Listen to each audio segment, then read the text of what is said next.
Hi, ladies and gentlemen. Welcome to the Labor Day special of the S.H.I.E.L.D. Report, where unfortunately, in true S.H.I.E.L.D. Report fashion, we failed to make good on our promise to deliver you with family-friendly entertainment. What that means is, we do cuss and swear, primarily Sejin, and we might not be appropriate entertainment for your Labor Day festivities and or barbecue. But, as a bonus for us swearing and carrying on, we do feature our very own quizmaster Will Fournier, not just for a Labor Day quiz, but for some scintillating conversation. Without any further ado, please enjoy our Labor Day special.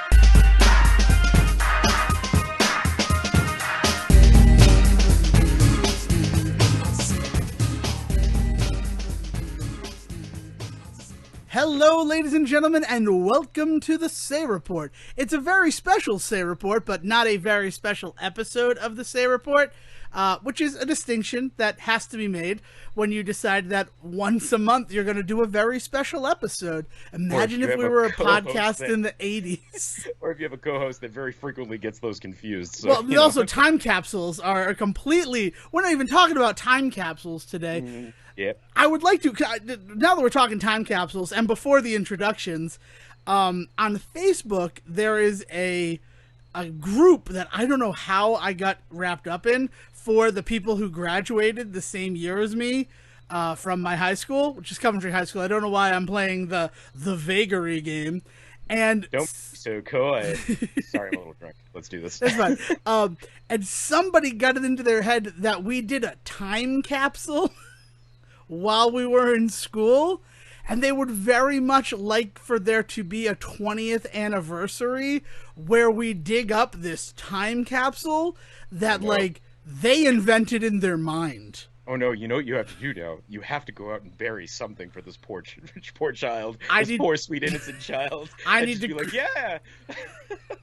I don't know what to do. I mean, here, right now, we're the smoking gun if I end up doing that. I probably shouldn't have revealed my plans here. But, it just made me think, because we do time capsules kind of all the time. I mean, this was originally going to be a time capsule, is why we decided to do a Labor Day special. Because I was thinking, we've never done a Labor Day special. And that's crazy, because, this is going to be the first episode that falls on Labor Day. And I'm like, no, you idiot. We release on Mondays. We've had plenty of Labor Days to do Labor Day specials, and we haven't. We just haven't done it. And that's me, Devin Decker, who hasn't done it, and my host companion, Sejun Sarawik, who have never done a Labor Day special before. Yeah, man, I'm excited that we're doing a holiday special. We do so few of them. Yeah. Yeah. Well, mostly because we're never going to do a Thanksgiving special on the S.H.I.E.L.D. Report. That's just the fact of the matter. No, we have to go cook our toast and jelly beans. Why would we ever have? Popcorn, toast. This isn't Thanksgiving, Charlie Brown. What a terrible episode of Charlie Brown. I hate that episode. I hate it's Thanksgiving, Charlie Brown, or whatever it's called. I hate it so much that I prefer the backup tune, where Charlie Brown and the rest of the Peanuts gangs are inexplicably pilgrims for some reason. But the fact of the matter is, we're probably never going to do a Thanksgiving special, because we generally don't release episodes on Thursdays. And that's just the fact. Sorry. Recording. Oh, it's all right, Cedric. Go get the door. It's cool. I just gonna leave me here. Wait, don't tell me it. We're gonna get sued by NPR now. That's what's gonna happen. Oh no. Kevin. Hello. Hi. Hi, the ghost of Christmas present. Oh, hi, ghost of Christmas present. Yes, hello. You heard you were doing a holiday special, and I told you I exist at all holidays now. Every single one of them. That makes perfect sense. That is totally in line with continuity, and I can't imagine that you're very busy in September for Labor Day. And also that whole moment in Christmas Carol where you take off your robe and you got dead children hanging off of you. You're doing that thing again. You're doing that thing again. You think I'm not the ghost of Christmas present. I'm the ghost of Christmas present, like the present that you get at Christmas, Oh, and just one of them, not all of them. We established this last time. You were doing so good. You had it all, and then you lost it. well, I guess I just get thrown off. It's very strange. Like, Yes. I don't know if you're familiar with, like, the Screen Actors Guild, but Well, two members of the Screen Actors Guild are not allowed to have the same name. So it's very strange that there's a Ghost of Christmas Present, and I believe it's the Ghost of Christmas Present. I will have to bring that up at the next union meeting, I suppose. It's funny that you mentioned unions on Labor Day, Devin. Oh, is it funny or is it coincidental and completely on theme? It's coincidental. That's a fair point. We should use language properly. To that point, we also established last time that I also don't have to be a Christmas present. I can be any present that you want. Here, Labor Day presents. I could be here as a Labor Day present for you. Oh, okay. So you're kind of just the ghost of present. I mean, okay, yeah, we established we were going to stick to the fiction. So, here I am. And it's a holiday special. A holiday special. Here I am, and I just wanted to come in for a couple of reasons, not least of which, fuck you for shitting all over the Thanksgiving Christmas special with Charlie Brown. I happen to like that one. It's much better than the weird follow-up that they did that nobody remembers. Way to keep it family friendly, Ghost of Christmas Present. Family friendly? Did we establish family friendly? Well, we kind of made a promise on the last episode of the Say Report called Square Roots that we were going to try to stay family friendly for this. Okay, I'll try. Let's see. Family friendly facts. Well, I guess I'm going to throw out the entire history of Labor Day then, because that's kind of not great for children. But hold on. Wait, let me take a look here and see what I have. Family friendly thoughts about Labor Day. Hey, did you know this is the end of hot dog eating season? I thought that the end of hot dog eating season was a few weeks ago when it was revealed that every hot dog you ate takes 36 minutes off of your life. Well, somebody should talk to Joey Chestnut. That dude's gonna die tomorrow. Where do you think Kobayashi went? Labor Day is traditionally the end of hot dog season. The idea that it starts on Memorial Day and it goes to Labor Day, and you eat as many hot dogs as you can in that time. That's the rule, because we all bow down to the gods of capitalism, and that's why we celebrate Labor Day right at the end there. They give us a day off in which they don't have to pay you, and you eat as many hot dogs as you can for about 3 months. Did I do that math right? It's 104 days, actually, from Memorial Day to Labor Day. Don't ask me how I know. Yeah, so divide that by 30, and you get about 3.5 months. Don't take that as a win. It's reference, yeah. Yeah, okay, sure, okay, yeah. So I stopped by to celebrate the holiday with you. Are you going to eat a hot dog on the show? Because I'm here for that. It is an audio medium. So it's one of those situations where I am a bit of an ethereal being. I don't know if eating is really in my history. Maybe. Sure. Yeah. No. I eat. Let's say that I eat. Yeah. Sure. Why wouldn't you eat? Everybody has to eat. Do ghosts eat? This is like here's the real just the shame of talking with a ghost of any kind is there are so many questions that as a physical being I should want to ask a ghost. I mean, you're kind of proof of an existence of an afterlife, right? Yeah. Well, okay, here's the thing, though. I don't answer questions on my days off, and guess what holidays are? Days off. So it's a shame. It's a real shame. Any other day, and I'd be really willing to answer these questions for you, but I show up on this holiday, and I'm taking time off, oh, right, family friendly. Good. Quiet, you. I mean, it's a good point. Do you get paid ever? I mean, you work you don't work holidays, or you do work and you only show up on holidays. I feel like you might be getting screwed, but you say that you're in a union, so I believe that they have your best interest in heart and in mind. Yeah, and you know what, they're the best. You know what they figured out? They figured out that I can get holiday pay anytime because I am a holiday. It's the loophole. It's the dream loophole. I always get paid holiday pay. What do you spend your money on? What is a ghost of any? What do ghosts spend money on? Mostly the surveillance equipment to watch everyone, to give them presents. As we also established, I do keep a list and check it twice and three times and watch everyone because I like to. Not because I work for Santa anymore. Now I just do it for fun. Wow. So even as a ghost, you are still beholden to modern, real world, physical surveillance equipment. You just don't get to be everywhere and nowhere at once. No, Like, am again, I I the just only do it for person you're fun. Did talking you to miss right that part? now? Did you miss that? No, no, no. I just do that part for fun. No, I like to do that part for fun. No, no, the rest of it is all, it's icing on the cake, baby. That's all it is. Oh, okay. Well, that's good to know. I'm just, these are the questions I have to ask. Before we go any further into this family friendly holiday special, family friendly is going to be referring to the language, Yeah. which means that you heard some. Apologize for that, kids. Yep, no, yeah, don't do what Christmas present does. It's going to be referring primarily to the language because we are still the Say Report. We're still a show about everything.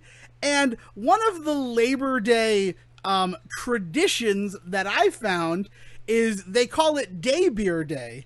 In addition to being the end of of hot dog eating season, not holiday season, really this kind of kicks off. Holiday, she's oh, geez, that would be really weird. Although I guess the Easter Bunny would have a thing or two to just give you. Sorry, go ahead. No, You're I mean, establishing well, the this rules here. Let's do this. So it is Day Beer Day. So if you're there and you're out there and you're listening, have a beer. I'm going to crack one open now to help me deal with the ghost of Christmas present or whatever your name is. I'm having a nice working man's beer, a Pabst Blue Ribbon. You could just call me the ghost of presents. I think we might have even established that. I'm getting a little fuzzy on the details myself, but yes, yeah. So PBR, that's a decent way to keep it good for the kids, though. Yeah, drink up, kids. Not kids. Kids, drink like a soda pop today. Is the last day that you can probably drink soda pop because I imagine you're back in school. And are we still perpetrating the myth that sugar makes kids hyper? I mean, there's a look, man. That's a loaded political question to ask me, but the idea being that like sugar does affect the brain and makes you kind of weird is not too unusual. Right. I mean, one of the reasons why you do get drunk when you drink alcohol is because it's full of sugar. Yeah. I mean, we're learning that it's the sugar mixed with some caffeine and a lot of other chemicals that maybe go into the soda that we don't like to talk about. But like, yeah, that's all there. Yeah. Yeah, I don't want to accuse you of anything, Ghost of Presents or present, but are You'll you get it in the eventually. are you in the pocket of high fructose corn syrup? Because it kind of sounds like you're in the pocket of high fructose corn syrup right now. Are you kidding me? They're in like the pocket of me. I've been around much longer than high fructose corn syrup. Hey, look, back in my day, kids would eat cane sugar. Just straight up just eat the cane. I would just deliver just long sticks of it. They'd come down the stairs and they'd find it just sitting there right across the fire, and they had to reach into it and they would almost burn themselves. But it was a napalm heat, a good sticky napalm heat. I do love hot sugar. It's one of my favorite things. Back in high school, when we definitely weren't putting together a time capsule, I used to at Denny's. I could probably do something with that. Look, your friend there. I guess I say friend. You didn't really say that you liked them, but let's assume that you are a jovial fellow. But that I could probably drop a thing or two off for them that they think is like, maybe I'll just drop I don't know, maybe like a link to You're the Man Now dog or something for them for 20 years ago. It's like, what was popular 20 years ago? What was popular 20 years ago? Well, I mean, so it is maybe 3 years from now. Like best of DVD. Drew Carey, I give him one every year. I so, think I think I got an extra. I think Family Guy DVDs are really what you have to drop off. Specifically, Volume 2 of the Family Guy DVDs. Because those came out in 2003. Adult Swim? Yeah. Yeah, that show that started Adult Swim while it was still airing new episodes on Fox. But that's neither here nor there. That's behind the scenes inside baseball. And I forget about your surveillance equipment, but of course you saw me and Sejin talking about that. You are a pip, aren't you? I think it's okay to call you a pip. Yeah, especially because that makes no sense even to me, and I've been around for thousands of years. I don't even. Is that a? Jeez, I'll have to go back to the books on that one to see if anybody else figures that one out. I think it's fruit seeds. I think that's what pips No, I are. know what a pip is. Oh, You drop them on the ground. Vampires count them. I get the preference. I just don't understand how it applies to me. It's fine. It's good. Right. Well, because you and Gladys Knight, right? I imagine. I mean, so that's Me the and thing. Gladys Knight. That's true. Oh, yeah, those were days. And it was Wait, Gladys what were we Knight talking about? and the Pips. Family friendly. We have to keep this family. I don't know if that wasn't family friendly, saying that you sang with Gladys Knight at some undetermined time in your life. We didn't call it singing, but sure, yeah, okay. So, I mean, we're talking about Labor Day. We're celebrating Labor Day. The Josh Brolin, Kate Winslet, Clark Gregg sort of romantic drama that released in 2013. Oh, God, no. A big mistake has been made, Devin. What's that? Are you just going to talk about the movie? Because if that's... I should probably go. Also... I've been watching Siege, and I don't think he's seen that movie since he got very drunk one night and was trying to impress a young lady. Oh, okay. I wasn't aware. I mean, that's a movie that you kind of watch one time. It started what I like to call the Peach Revolution. Well, really, it's sort of the middle ground of the Peach Revolution. Obviously, Presidents of the United States of America and their hit song, Peaches, starts the Peach Revolution. Well, specifically canned peaches in that case, but sure. And then the movie Labor Day comes along, and Josh Brolin and Kate Winslet have a very sexy making peach pie scene. And then Clark Gregg plays the worst character that Clark Gregg has ever played. I've seen Old Adventures of New Christine, but sure, go ahead, keep this conversation. I didn't know he was in New Adventures of Old Christine. I really got to check that one out. He's the second lead of that show. Oh my! He's actually quite good at it, and I feel kind of bad for calling out his performance. But anyway. Oh well, I mean, he's just a villainous character in Labor Day. No, he's quite enjoyable in New Adventures of Old Christine. He's just kind of weirdly he acts like he's doing everyone a favor the entire time. I mean, I imagine if you're married to Jennifer Grey. It's Jennifer Grey. He did marry Jennifer Grey. Baby Frances from Dirty Dancing, Ferris Bueller's younger sister. A lot of people don't get that Jeannie is the younger sister, but she would have to be if Ferris is a senior, because we don't go to school for 13 years in America. Yeah, and they're very happy together, and he has told her on many occasions he loved her even before she had the nose job. Yep. And it's actually unfortunate that their relationship did come to an end last year in 2020. I imagine it's because of that episode of The Conners that they guest starred in together as a couple searching for a third, and it ended up being Aunt Jackie, who was their third in that situation.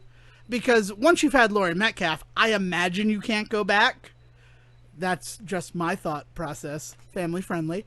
I mean, Agents of S.H.I.E.L.D. and she was just there for the spoilers. But that's, yeah. Imagine that. I'm going to get into a relationship with Clark Gregg, so I have my finger on the pulse of ABC's Marvel's Agents of S.H.I.E.L.D. The only show ever produced by Marvel proper that is probably not going to be included in any of the Marvel history. Yeah, it's a shame. It is a bit of a shame, actually. Look, I've got a lot of time on my hands because I'm all-seeing and all-knowing, so I don't really have to do much the rest of the time. So, I do watch a lot of television. That's good. You should come on and talk about TV sometime instead of holidays, but I imagine... Is there a TV holiday, maybe? Maybe we should make one. Oh, well, according to the whole Labor Day thing, it's pretty easy to start one. You just go marching in the street and demand no pay, and everybody suddenly just follows along, apparently. Well, I like that you're this font of knowledge on Labor Day. But to finish the Peach Revolution, and then it really comes to a close and a head in Call Me By My Name, the Timothée Chalamet Armie Hammer film, in which they feed peaches to each other. I mean, Armie Hammer, he's kind of a dicey topic now. The fact that he was like cannibal and he wants to eat the ribs of the women that he loves. The fact that those peaches were not what he wanted to eat in that scene. Yeah. It's a little weird. He wanted the pit of those peaches, if you know what I mean. That's a really good movie, though, Call Me By My Name. I really enjoyed that film.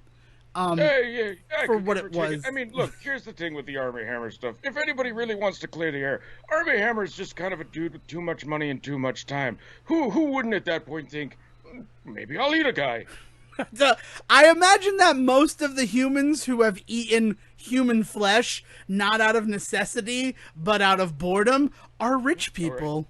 Yeah, a really niche category that you created there. But yes, I can definitely confirm that.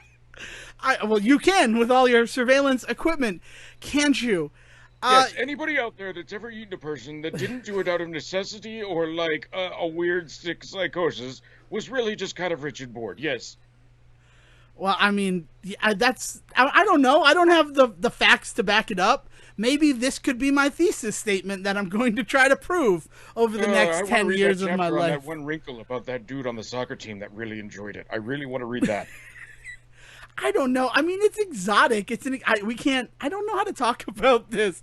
Also, like cannibalism has existed for thousands of years as part of like tribal activities, and most animals are cannibals. Like think about dogs, like dog fathers. They will eat the runt of the litter, knowing that it is a liability to the family.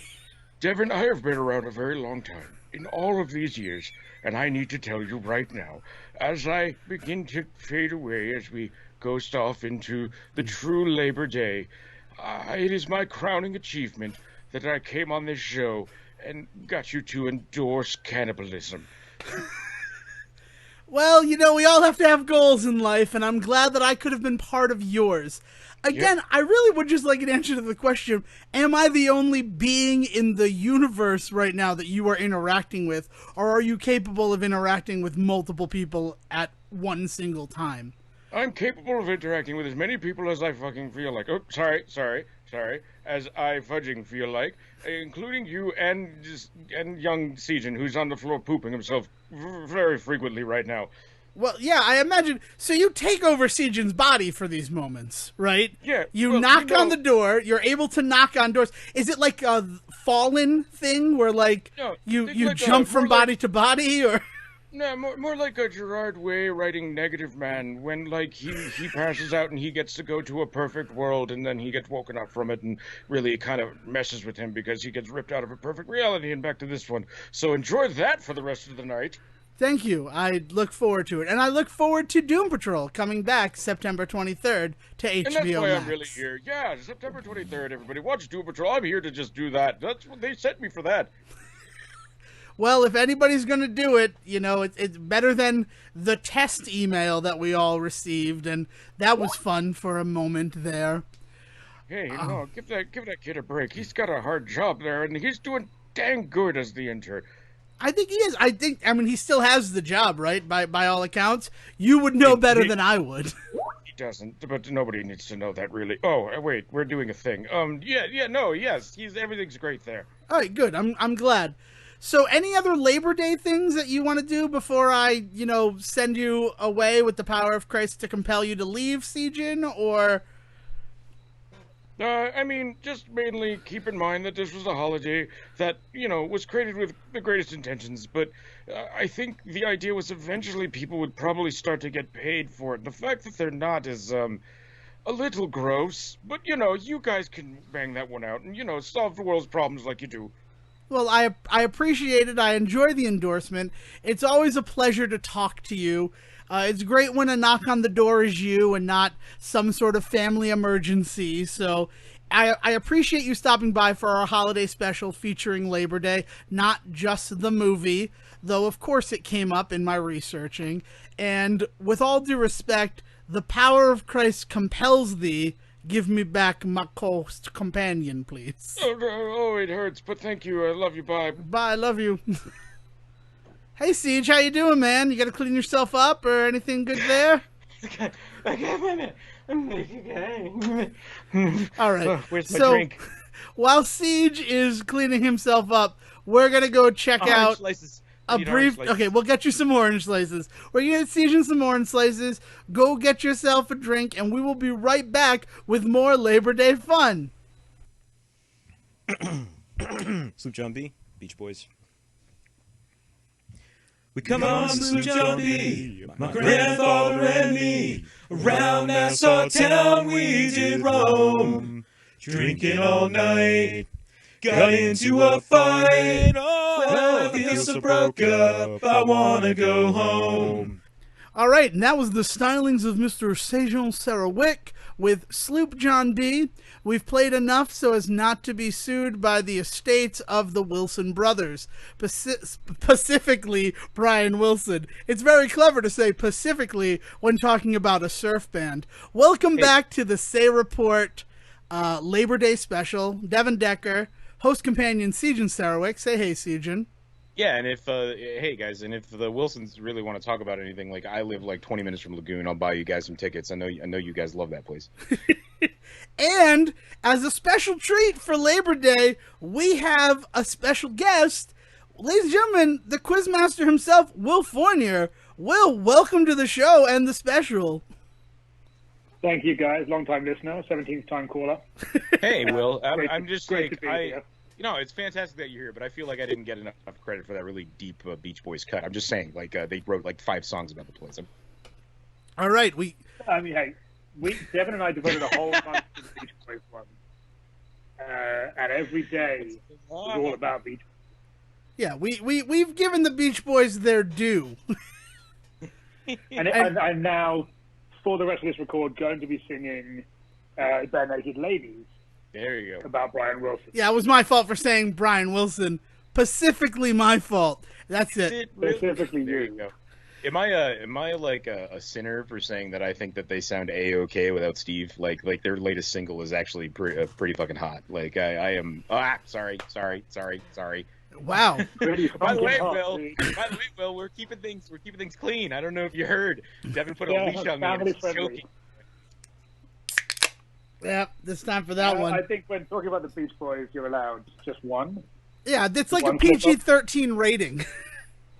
So yeah, there's like three per episode. That doesn't work because I'm sitting here with my bra out right now. So there goes that PG-13. That's what we blew our PG-13 on. Oh, okay. Well, there you go. Anna Faris looks good with old man breasts. Full nipple? Is there full nipple? Is there full nipple? What a great question on this Labor Day special. But we can forgive Will for not really knowing what Labor Day is. Will, as a citizen of the UK, do you understand Labor Day? Because once you do, you'll understand there's always full nipple on Labor Day. I mean, I've no been white, doing no research. white, but always full nipple. So wait, I mean, that's a good question. Sejon, am I allowed to wear white on Labor Day? Because it's not technically after Labor Day yet. You are allowed to. No, okay. Let's get serious for a minute, kids. No, you can wear white. Kids, you're listening to Uncle Sejon. You can actually. For anybody out there who legitimately has this question, because I know that Devin did it in his joking, funny, I don't really care kind of way, but it is a real serious question. You can totally wear white on Labor Day because the idea of Labor Day is the end of summer, thus included in the summer, and the idea being that it is that day off for all. You know, I would say this: if you're in the position where wearing white on Labor Day is a question, you probably shouldn't because this isn't a day for you. How about that? Wow, that's actually... If you don't live in the Hamptons and you're not rich enough to put away your summer clothes, which are all white, clearly, then you're not welcome to Labor Day. No. You went the wrong way with that. If you're so rich that your clothes are in the realm where you have to consider what colors you're putting on what day, then you are too rich for this holiday. This holiday's not for you. Yeah. Right. Gotcha. Working man. Gotcha. Yeah, blue collar, right? You know that show White Collar, Will, that you're a big fan of on USA? Those guys shouldn't really be celebrating Labor Day. What about somebody like a Tiffany Amber Thiessen? She can do what she wants. I mean, well, yeah, because she's Tiffany Amber Thiessen. Yeah, that's a different conversation. I mean, yeah, that's a conversation for not our Labor Day special. But you do bring up an interesting point, and to address an earlier point, I also think that the Bare Naked Ladies sound A-OK without Steve. I mean, it's kind of a weird statement to make because I think this is like their 5th album since he left. Well, very notably though, this is their first full studio album because they've done like a holiday album, I think, or something. Like there's been a lot of, let's put it this way, this is the first album with some heat on it, at least in the States. I don't want to insult our Canadian fans who are clearly all, bow down at the altar of the BNL, but this is the first album with some serious heat on it, and a single that's come off of it that is like hit some like top 40 like style like songs, right? So this is the first time that anybody's really paying attention to the fact that something's a little different this time. But no, I don't hate it. I think that it sounds. I think that their latest single. I keep saying their latest single. I should just name it. Hold on a second. Let me pull it up. But it is. But anyway, the music video for it's phenomenal. It's just them riding around on a fucking like trike bike. I did it again, Dev. I can't do this. You want me to be family friendly, and I can't do this. Well, at least you lost the family friendly rating long before I did. You lost that thread way before I did, and it was kind of family friendly chicken. We'll go back and you've already heard it if you're listening to the episode now. We'll apologize for it not. And all I want to say, and will back me up, that, I mean, the first album without them, the one with every subway car on it, I don't remember the name of that album. Grinning Streak. What was that? Grinning Streak. Grinning Streak is the one that I was trying to think of, with Odds Are, and like that's an album that Will and I share, Grinning Streak. But the fact that I can't remember the name of that album really kind of proves Sejin's point that it didn't really have the fire on it that he's talking about. Also, yeah, I'm lifting the family-friendly mandate. We got half an hour into it. Still try. No. We'll put a disclaimer that we said it was going to be family-friendly, but in the true Say Report fashion, we failed. Personal goal. I'm going to try. Okay. What I feel is important in terms, so Devin messaged me earlier saying we're going to be family-friendly. Is that okay with you? Now, the issue I have, and you can all hear my accent, when I'm not family-friendly in this accent, it just sounds ridiculous. It's the Hugh Grant issue. Like, he has to say, whoops the daisy, because everything else just sounds stupid. And I don't sound like I should be saying, it's kind of jarring to say it, because it's like, that didn't sound right in your accent. And it actually links back to one of my favorite memories of you, Sejin, from, I would probably say 2008. Mm-hmm. I feel we were lying outside the stage manager's office in the basement of the Fine Arts Center, playing Bananagrams. Okay. I was waiting for the part where we were probably naked, but okay, yes, Bananagrams, right? Everyone was naked. It's theater kids. This is what you do. I feel we were probably in tech rehearsals or something, so we had a lot of free time. Or we would just happen to be in between lectures. I'm not sure. But I remember playing a lot of Bananagrams, and me getting the word. I think 3 of us had the word fart in our, repertoire. No, yes, in our in our letters. And I was like, I've never liked that word I remember you saying it's because you're saying it wrong. It's not fart. It's fart. And I was like, it's because of my accent. I say it wrong. To be fair, like, here's the thing. If there was ever going to be an accent in the States that you were going to be close to, it was going to be New England, right? So, like, fad is, yeah. We fought in our cars in Harvard Yard. Yeah, man, I'm with you. Like. It's sort of like clearest memories. It's because you say it wrong. I was like, okay. I need you both to realize right now that if there was ever a point in which I ever called you out on any of your BS, it was entirely just because there was probably a pretty face nearby. Yup. I can. Is that what the Labor Day special is going to be? Is every time Sejin called me out and me just listing the pretty faces that were nearby? Like, thanks, Sejin, because I thought we were bros. Kyle Hover, Ben Gracia, yeah, all the pretty faces. Probably there. Yeah, bunch of pretty boys. I mean, theater. Do what you want. My favorite part about that story is that it's before Devin. A lot of people don't know this, but Will and Sejin had a whole semester of friendship before I got to meet Will, and the holy triumvirate that is not Rush was formed. Yeah, we call that time the BD period. Yeah. Before I bundled into a theater history class with Christian and had no idea what was going on. Hey, neither did a Christian. Much like everyone else. I mean, I'm not saying I was the only one. It's fine. My favorite, we also did the theater history class with Alan, where he took me aside and said, they have me teaching American theater history. You've taken and failed this class 2 times, Devin. I'm gonna need your help. You missed the part where you said he failed. That's fine. It's cool. Yeah, I helped him. I knew how the class was supposed to run. I failed because of, let's say, artistic differences with the professor. That seems sort of diplomatic. We already did the Memory Road episode last week. We can't do this again. But Will's here, and it's Will memories. They're all different. We've got an important job to do today, Devin. And that is Will is here. To teach Will about Labor Day. Exactly. So, well, I mean, I will say now, my adopted country of Australia does have Labor Day. I've written, of course, because I'm here, I've written a Labor Day quiz. Oh my God! For you both. It's just a short 8-question one, but we know with our quizzes and me, there's a couple of hours of work here. Is it also just 8 questions. Wait, I just need to. Oh my God, I'm freaking out. I need more orange slices. Siege needs more orange slices. I just need to say that in 1894, a bunch of people were like, we don't want to work today. And the people in charge said, yeah, you don't have to work today, but we're not paying you. You might be blowing the question. Remember that date, everybody. I feel it might come in handy later.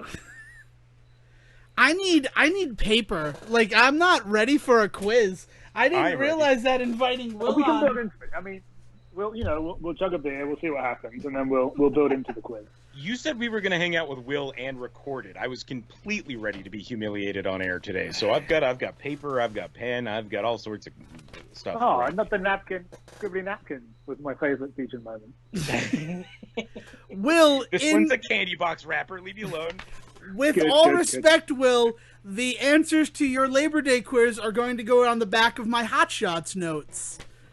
Because, that seems like an honor, and I'm fine with that. Well, yeah. It's not like sleeping with your sister. Sure, she's a hot piece of tail, but... I mean, to be fair, illegal. you are the Carrie Elwes of this group. He is clearly the Charlie Sheen, and I'm clearly the Ryan Stiles. So... Hey, I'd like to see Sheen of it all. I like that I'm the Charlie Sheen. And that you somehow avoided being the John Cryer. I guess it's... Well, I guess neither is Joe is Ellis, but it's Will's not around so much. It's pretty easy when you're assigning which role we're playing, isn't it? Oh my God, it's quiz time. Let's do the quiz, and then we'll see if Will has some issues that we need to correct. What an episode of the Say Report today, ladies and gentlemen. What an episode of the Say Report. So I will say, as we start into the Labor Day quiz, obviously I start Labor with a U as much as possible, and I would appreciate you guys doing the same. Oh, wait, I looked up Labor Day facts without a U. Wait, is this going to change things? All right, no, it's all US. It's US-based facts. There's only one Australian question, I promise. All right. And because it is Day Beer Day, anytime you hear us say labor with a U, drink. Can we all do a ceremonial opening of cans at the same time, or am I already way behind? Let's do it. I got 3 more. I've got a ring pull primed. Okay. To see if you can all hear that noise. 3, 2, 1. That felt good. I think that went well. What are we all drinking? What are we all drinking, gents? I'm on my 4th PBR because it's just like water. See, I had this weird memory of PBR being mentioned earlier, but I wasn't around. So I also grabbed a PBR, but I very specifically, in honor of the fact that Will is recording at a very different time than us, I grabbed a PBR hard coffee, one of the grossest beers I've ever drank. I'm going to need to get myself some PBR hard coffee. You really want to mess yourself up. Go for a PBR hard tea. Their peach tea is god awful. Oh my God, coffee is drinkable. Let's be honest. That peach tea only exists because of Call Me by My Name. There it is. Yeah, but yeah, I'm drinking a PBR hard coffee. Sorry, Will, I stepped on your line. What are you doing? No, I have a solo pale ale because, as I said, I'm on my own. So it's for solo drinking. Solo. Does it come in a red cup? No, it doesn't. It comes in a blue and orange can. Okay. But, different solo. I imagine there's a U in there somewhere. Yeah, it's L-U-O. How you spell it over here. That tickled me. I'm sorry. On a PBR standpoint, I mean, Devin, you're aware, teaching, I may have mentioned, I run American-themed tavern in Australia. I didn't know it was American-themed. Oh, yes. That's it a is whole Curtis new American level. Tavern. We have a full meat smoker that was brought over from Wisconsin. And they had to knock a hole in the wall. To put it in the Get a kitchen. Traeger? You know, a meat smoker from Wisconsin is historically known for their meats. Now, Hey, a they love it cheese over there. melter, I'd get. Well, just Hey, this you past can weekend, help- I you did can help I did Tostino's pizza rolls wrapped in bacon, smoked in my smoker here at home. We'll have to talk about some stuff afterwards. We'll get to that. Yeah, if you're looking I for had new like appetizer 8 ideas. And we've got all the chicken wings you could want. With proper buffalo sauce. Oh, wait, hold on. Like, for real serious here. Are you guys are you affected by the chicken wing shortage? Or are you guys completely fine? Are you flying free? I hate myself. Well, great pun, thanks. to Well, start with. considering that they're all eating The actual issue- emu wings, but yeah, no, go ahead. I mean, the real issue with the demand for chicken wings here is we're currently in lockdown. So there is no flying free, and there are very few restaurants open. Makes sense. Oh. right? We had we despite being got free real. for a good 2 months. We had a great time, and then there was a massive backslide, and we thought we'd just have some more cases and keep it fresh for everybody. So whilst we're open for takeaway, we're not really open. So our chicken wing demand has dropped. So perhaps we're not affected yet, but it might be coming soon. The second that you open up, my friend, I am coming over there, and I am going to do an 18-hour smoke of a nice pork butt with you, and we are going to do just an all-nighter. Done. So while we're there, we can drink on the tap. I've got PBR on tap. So you're all good. I have Zoom. I have Sierra Nevada. I have Coors. And we have... Do you have Saul? Will, are the you figure of are choice you in the at Matrix? work right now just reading the tabs? No, I just, it's my job to know what I serve on tap to customers. That's Sometimes. good. I just want to make sure that you're not laboring on Labor Day. That would be a big no-no. This Budweiser thing that people talk about. I don't know where you guys get it from, but... Wait, Yeah. wait. So specifically, I need to ask: Are there? Is it just like the fulls, or do you have like Bud Light and Coors Light? No, we just have the regular. We don't do light beer. We're not that kind of place. Oh, so you're not drinking like Americans at all, then? I get Yeah, you. that's Okay, I got you. No, we serve actual pints of beer that are full strength, and that's the end of most people's nights. Look, if We you're have not doing one hard American seltzers right beer. now, you guys aren't drinking like Americans. I'll be honest. I've been trying to get hold of White Claw for so long. It's very hard to get in the country. I'll sneak some in for you, bud. No worries. That'd be great. Somebody said they had a hookup, and it never materialized. Now I'm upset. Smokey and the Bandit 2022. We're gonna sneak White Claw across to Australia. I love it. I just love I get to be Jerry Reed. No, I'm the bandit. Westbound and I down. got the mess. I got the mustache. What is this episode of the Say Report? Are we doing a To quiz? completely mix metaphors, you're going to need a bigger boat if you're coming all that way. Yeah. That's not actually Which, Burt Reynolds. White That's Claw. Richard Dreyfuss in Jaws. Exactly. I was mixing all of the metaphors. You could be our Richard Dreyfuss to me as the boat captain, and Will clearly as the shark hunter. Well, no, that's the Roger, same like- person. What? Both the shark hunter and the boat captain are the same person. No, that's not true at all. Yes, it is. No, I would call the shark hunter I can't believe I'm not using actual names here, but I'm going to keep going with this joke. Name is quick. So the shark hunter I would call the sheriff, and I would call the boat captain, and then Richard Dreyfuss is just Richard Dreyfuss. The sheriff Because is for the some sheriff. friggin' reason. Why would For you some give the friggin' reason, sheriff he a just different comes along. title? What is wrong with you? Okay, fair enough. Okay, hey, let's take this quiz, yo. Hey, bonus quiz question. What beer is the boat captain drinking? Oh, I mean, should we write that down? No, I think first to shout it out wins. Narragansett, mate. Gansett.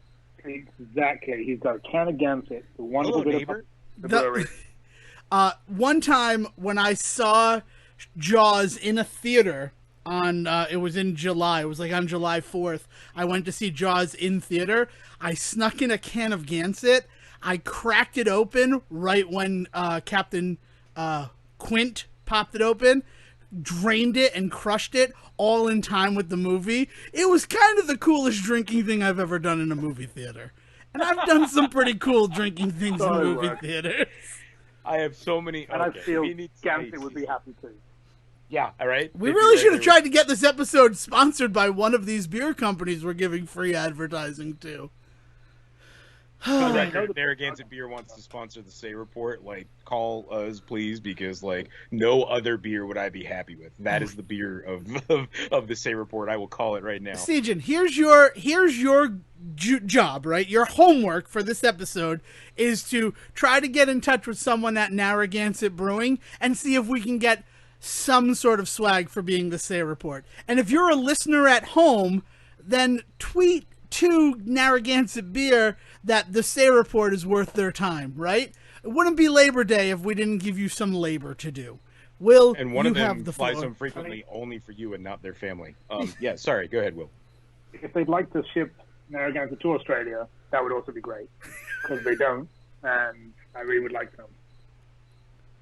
I mean, imagine if your bar could have the exclusive rights to Narragansett in all of Australia. That'd be awesome. I'd be so happy if that was a thing. I've been trying because I wanted that. I also wanted Harpoon Ipa. Yep. Come across, couldn't find that. I was trying to get anything from the Cyclone Brewing guys as well, but no, because I remember doing the wonderful tour around the Cyclone Brewery. Who does Newport Storm, Dev? Newport Storm does Newport Storm. But no, Newport Storm is very specifically the blueberry one. No? Am I wrong about that? Well, Newport Storm is a company that does a very specific blueberry ale. Yeah, like a hurricane ale. Yeah, I only know that because that's the only beer that Kevin would drink. Hey, bud. Happy birthday, Kevin! It's not your birthday. That was 2 months ago, but, like, it's close enough. We can fudge the numbers. Oh, sorry, I apologize for using the full business name, but Cyclone Brewing is Newport Storm. Yeah, that's what I thought. When you said Cyclone, I'm like, oh, that's what Newport Storm. I'm pretty sure that's what they trade as. That's like their LLC. That must have kicked it off in my head. All right. They also have Thomas 2 Rum, which they might still make. They do. Well, they did pre-pandemic. They did. They actually had that on tap at a little tiki bar out back. Some fun days going to the Newport Storm Brewery with the family. I did the tour on a Friday. Remembering things before I fail a quiz. This is my favorite part of the day. Good to be nostalgic before you get upset. Sometimes I'm nostalgic before I get upset, and it's the nostalgia that made me upset. Have you guys seen Reminiscence yet, the new Hugh Jackman movie? I highly recommend it. Okay. Speaking of nostalgia. All right, Will, you have the floor. I mean, you've had the floor, but... Let's do it. Question number 1. In what year was the first Labor Day celebrated, and when did it become a federal holiday? 2 points available. Oof. I'm going to go with that. That sounds right. I'm getting at least 1 point. Yeah, you may have said the answer earlier for one of the answers. I mean, I think that Sejan should be disqualified because he said he has a bunch of Labor Day facts opened up on his window. But I'm not snitching. I'm just... Hey, man. This is like when you take a chemistry test and the periodic table's up on the wall. Look, it was there before, and clearly they want you to use it. Oh, it's like David Howard's final exam in either of the costume history courses. Your notebook is going to help you get an A. Or you don't do a notebook because 5% of my grade isn't worth the time. Until you realize you could use it on the friggin' final. But yeah. Hey, it worked out for me. Everybody said he'd hate me if I didn't do a notebook. And then I went to him and I said, will you hate me if I don't do a notebook? Because it said it's 5% of my grade. And he said, thank you for reading my syllabus. And it's all connected to square roots. Will, sorry, your turn. Hey, question number 2. Rolling straight on with the trivia. How many Labor Day holidays have been observed since the first one to the one that is this year? So that will be a question based on your answer to the first question. Well, oh man. Okay. That's fun, huh? Wait, I can do this math pretty quickly. Oh, it's super easy because of that. So it's dat.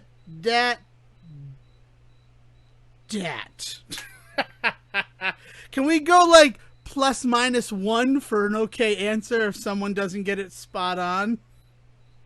Okay, we'll go 2 points spot on, 1 point for 2 years either side. Oh, okay. All right. Question number 3. Who was the first leader of the Department of Labor? Oh, man. It was not a man, actually, Stephen, just while you say that. They were very progressive in their early days. It's changed, it would appear since, but they were very progressive to start with. Oh, man, as a dude that taught about the labor movement in theater for so many years in the Federal Theater Project, I feel like a real dill hole right now. Dill hole is allowed. I'll allow it. Yeah, man, I told you, I'm sticking to it. It's allowed. Isn't it weird the drunker I get, the more clean I get? I mean... Take that, Ron White. They call me egg salad. Salad. Yeah. Look, Ron White's the only one of them that I've ever really liked, but that's okay. Wait, what are we doing? I think question 4. That was question 4 is about to come at you, if you're ready. I'm still doing the math on 2. Yeah, no, let's do it. Okay, question 4. Labor Day is always on a Monday now. What day was the first Labor Day celebrated on? Day of the week. Ha ha! I know that one. Maybe. Are any of the questions on your quiz, Will, going to be related to the Kate Winslet, Josh Brolin film entitled Labor Day? Only if they talk a lot about the history in that movie. There is a film question. Ooh. I will let you decide later. Let's eat these sexy peaches and talk about President Grover Cleveland. It's Forrest Gump. The answer's Forrest Gump. Take that one, Siege, and it's free. It's always Forrest Gump. It's the free space on Will's quizzes. If in doubt, Abraham Lincoln or Forrest Gump. Question 5, I think we got to. Yeah. Sure. Before the Adamson Act of 1916, which mandated an 8-hour workday, what was the average length of a working day? Oof, that's a good question.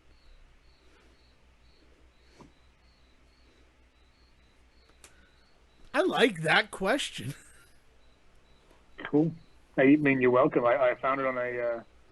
it was actually on a list of fun facts about Labor Day, and I was like, that's not fun. There are no fun facts about Labor Day. Fun fact, no fun facts about Labor Day. To have them, but it's wrong. Labor Day... Well, this is just... I don't mean this to be a spoiler, but how many questions are there? I'm just kind of running out of space on my candy There's bar. 8. 8. You got 3 more to go. Okay, cool. Cool. Question 6. Which state was the first to hold it as an official holiday? Oh, man.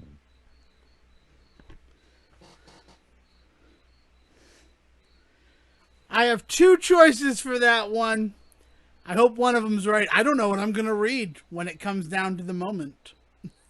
And that's one of the fun facts about Labor Day. You can do whatever you want. You kind of can. Well, yeah, I mean, it's the last day to eat hot dogs and wear white, apparently. I mean, that sounds like a dangerous thing to do together. I feel there's a lot of spillage. How many hot dogs do you think you could eat if you were in the Nathan's hot dog eating contest that takes place on July 4th at Coney Island every year? I mean, let's define hot dog first. How big? We'll take a break from the trivia. So it's a Nathan's hot dog. It's a Nathan's hot dog. So it's probably an 8-inch hot dog, right? Mm-hmm. It's not a foot long. It's an not 8-inch the hot foot dog. long. It's not a bun length. It's just a hot dog and bun. Yes. It is a hot dog, and you have to include the bun in that. Right. Do I get sauce? No, but what you get is you get a cup of water, which means more than you realize. Dip and chew. I get you. Yep. I mean, what's the record? So right now, the current record from Joey Chestnut himself. Why do you know this off the top of your head? Avid Joey Chestnut fan. We're going to talk a lot about him right now. But he has currently done a 76 hot dogs in under 10 minutes. he started though somewhere down in like the 60s, but very very intelligently. I think I'm just gonna give credit where credit's due. Is he started off very low. I think he started in like the low 60s, and what he's done every year since then is eaten subsequently like one more hot dog than that, and has kind of worked his way up to the 70s to the 76. If you need any proof of integers, Joey Chestnut's hot dog eating accomplishments, you can always add one more. Yeah, smart man. He always breaks the record every year, and that's literally because he just eats just like one or two more hot dogs than he did last year. Like he's like, did I break the record? Somebody's like, yeah. And he's like, okay, cool. I'll take a break right now. And then he comes back the next year and he's like, one more. I can go one more. I think I could do 7.6 hot dogs. Okay. I think that the full 7, just to stick with Joey in some way. When Spike's Junkyard Dogs opened up in Coventry, Rhode Island, they had a 6 hot dog challenge to get your picture on the wall, and I got through 4.5 before I threw up all over that place on opening day. Did they just do the dog in the bun, or did I ordered just the dog in the bun? They didn't make me do anything else. Which was nice. I really appreciated that. And also, just like name dropping, if you're in Connecticut and you're looking for a good hot dog, Doogie's, which I think is in Newington, Connecticut, if memory serves, they do 2-foot-long hot dogs, and that's 24 inches, right, for the people. And they have a challenge where if you can eat 2 of those and fries and a drink of soda, it has to be soda, it's all free. You have 20 minutes to do it. In 20 minutes, I was able to get through 2-foot-long hot dogs. Oh, and they have to have 4 toppings, and one of them has to be hot. Okay. So, I mean, that's something. But Doogie's, they just do a good hot dog, is what I'm going to say. So, there was a point in my life where on a regular basis, these are technically not hot dogs, but they are hot dogs. As I was doing I was doing 6 hot wieners all the way in with a coffee milk for lunch on a regular basis. Keep it family friendly. But like that was like a regular lunch for me. And when I was working, specifically when I was working at the carousel, I was just like, I'd be working all morning from like 9 o'clock in the morning till like noon when we opened, and I'd be sweating my butt off. And like my dad would be like, "What do you want for lunch?" And I was like, "Please, as many hot wieners as you can feed me." And he would stop at 6. He was like, "I'm not doing more than this. I am your father. I need to draw the line somewhere." I have to say, Sejan, I'm impressed by that, because even I, who Will can attest, have eaten a 1-pound after cooking cheeseburger and the 2 aforementioned 2-foot-long hot dogs with 4 toppings, cannot do more than 3 hot wieners at a time. That 4th one gets stuck in me. And onions there, man. Oh no, I'm like craving them right now. We got to stop before I like start like drooling on air. All right, it sounds like a good time to go to question 7. Well, one point I must make, Devin. I hate to correct you, but if you're in Connecticut, you're obviously going to Orham's Diner for food. Where am I going? Nowhere else is acceptable. You're going to Orham's, the best diner that we ever went to. Oh my God, Orham's Diner. Orham's, congratulations on 100 years in business. That's right outside of the place where American Housewife takes place. I don't remember the name of the town. It's 167 Danbury Road, Wilton. Point of question: can I be reminded on question 6? The last thing I got was the how long was a workday question. I think I might have missed question 6. Oh, okay. Oh, question 6 was which state was the first to hold it as an official holiday? Oh yeah. Okay, no, I get that. I for some reason wrote the answer and didn't put a number next to it. I'm good. Never mind. Excellent. Well, question 7 it is then. Sounds great. Which film starring Ted Lasso, Dale, Katerina Peanut Butter, and Roxanne takes place mostly on Labor Day weekend?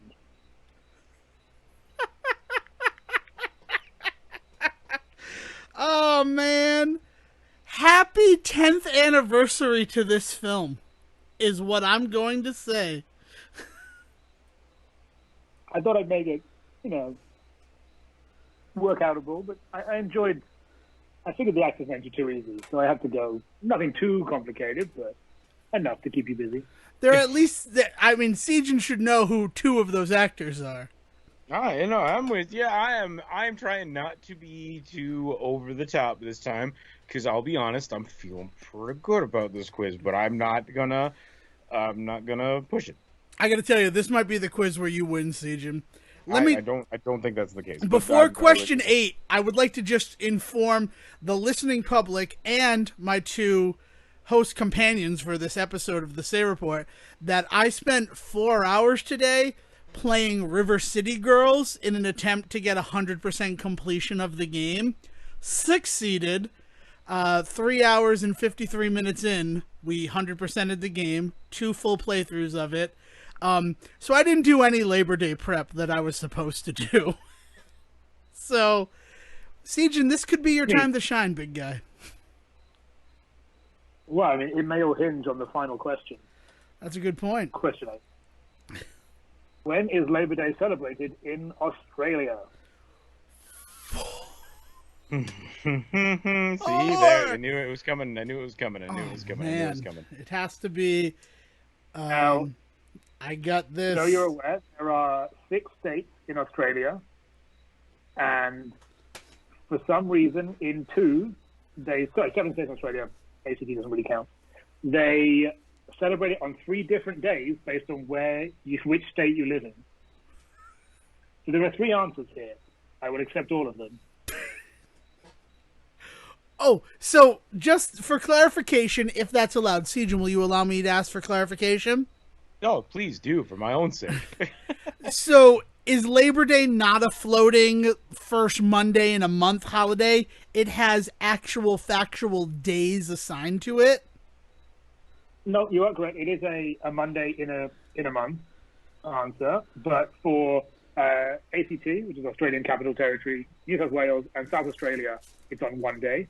In the Northern Territories and Queensland, it's a different day, and then in Victoria and Tasmania, it's a different day again.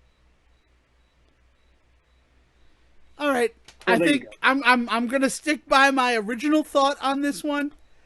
Going real heavy jelly beans, toast, and popcorn with my answer on this one. If you listen to the first part of the episode, you got that reference. Oh, excuse me. I'm in. Right, Let's do it. That's the end of the Labor Day question. Obviously, now we must move to the Labor Day answer. All right, hold on. It's time for beer number 5 part. for the Labor Day answers. And just for the record, that quiz was a lot of work. It was. You labored over that you one. You guys over in the studio. We love the radio voice of the early 90s. Question 1 was, in what year was the first Labor Day celebrated, and when did it become a federal holiday? What do we have? Okay, so I have 1882 was when the first time that there was like a parade for it. I don't know if that's what you meant. And then 1894. September 5th for 1882 and June 28th for 1894, and that was when the president was like, "Hey, we should probably make this a federal holiday since you motherfuckers keep taking it off."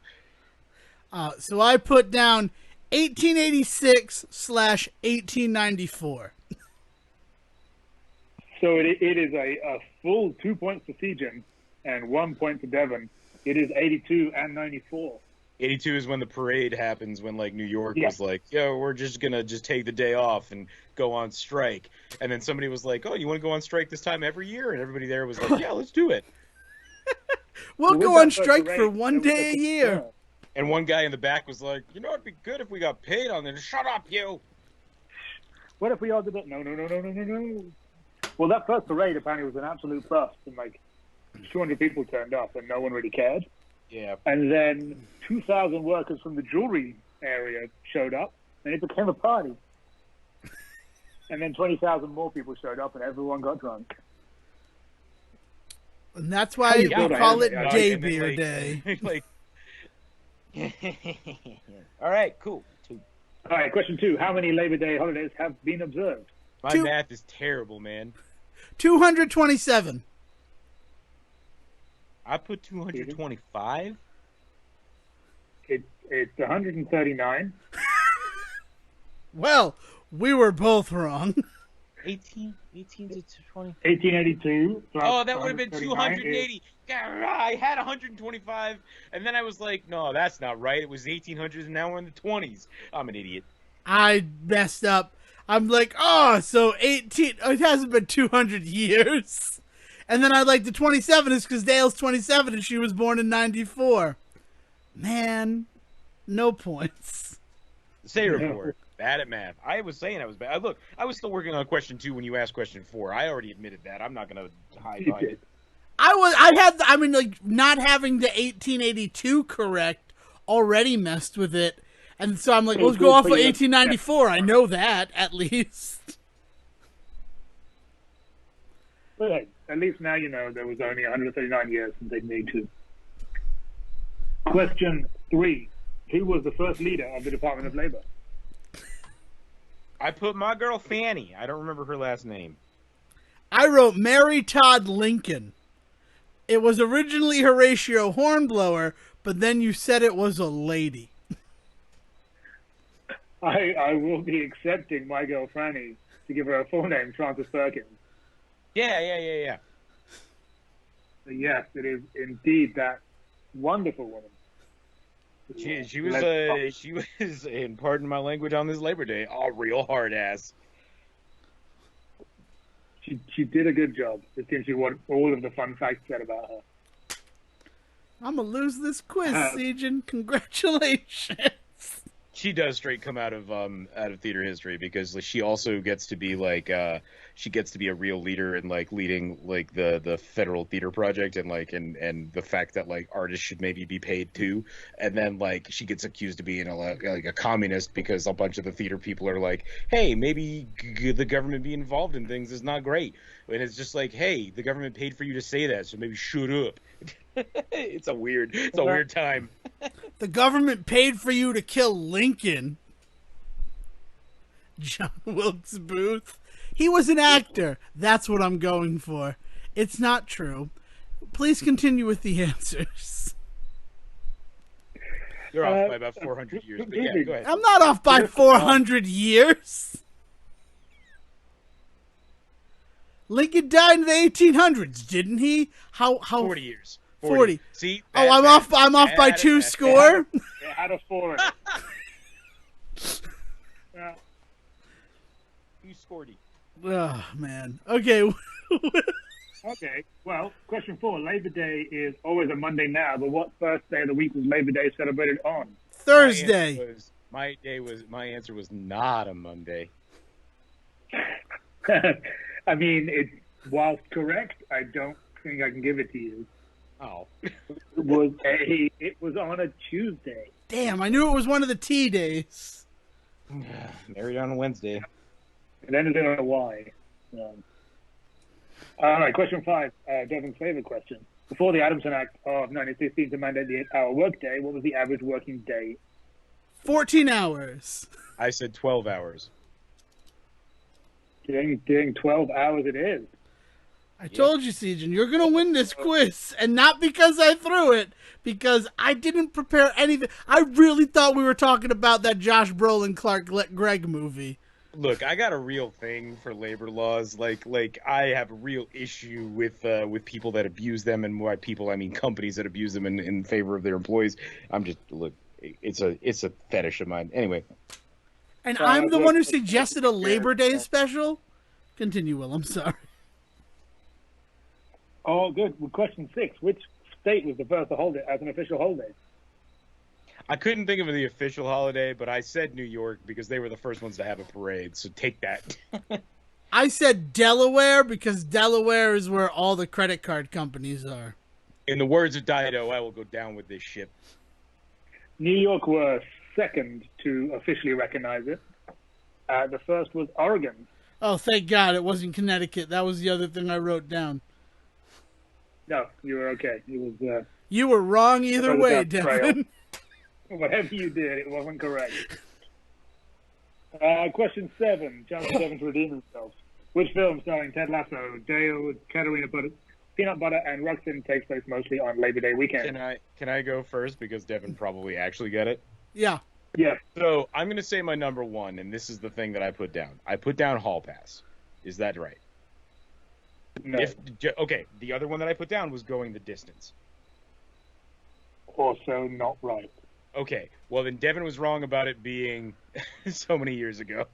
Nope, I wasn't, because it was a good old-fashioned orgy released in 2011, 10 years ago. This very week. Orgy is 2010. No, 2011. 2010, I was on a cruise ship. I saw Good Old Fashioned Orgy in theaters. It was my number 4 movie of 2011.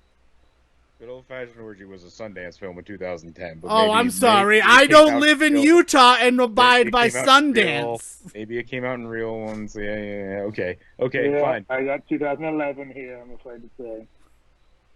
Is it Good Old Fashioned Orgy? I mean, it is a Good Old Fashioned Orgy, you are correct. 2 points! And it's, just so we know, CJ, which of those characters did you recognize as actors? All of them, because one of them is so you said Ruxin, you said Ted Lasso, but also the last dude is from Reaper, right? Clyde Levine, yeah, but that was Dale from. That's Dale from Dale versus Evil. Yeah. And but then Katarina Peanut Butter. I did not recognize that one. I will give you that. I don't know who Katarina Peanut Butter is. I knew the other 3. From BoJack Horseman, it's Alex Bell. Oh, right. That makes all the sense. I'm just glad I got the movie. I would have gone True Detective on her, but that's fine. That's me. No, I wanted a fun character name, and that was the best one I saw on her list of credits. It was awesome. That was my favorite. That was my real favorite question because I knew it. That was correct. It's my second point. And the final one. Stop doing that. Yeah, who called us on Messenger? It was me. I was just trying to take a picture. For some reason, I clicked the chat and it. Sorry, keep going. The final question. Question 8. When is Labor Day celebrated in Australia? There were 3 potential answers. What do we have? The 1st, 2nd, and 3rd Monday of October. I put September 11th. Never forget. Devin, I will give you a point. In ACT, New South Wales and South Australia, it is the 1st Monday of October. Woo! In the Northern Territory and Queensland, it is the 1st Monday in May. And in Victoria and Tasmania, it is the 2nd Monday in March. March? Just to be completely different to everything. So y'all forgotten about September 11th over there. I got you. Okay. They didn't have a September 11th. I mean, they have a September 11th over there every September 11th that day, Devin. What I think you actually need to remember is I'm on the wrong side of the hemisphere, therefore summer is the opposite here. No. Right. So when we come to the end of our this summer... would be like May 11th for you. I got you. Yeah, no, I got to remember that. We just started spring. It would be March 11th, Sejan. 6. It's 6s. 6. 6 is half. Hard 6. So for the record, I got 4 points. What you get, Dev? I got 3 points. Hey!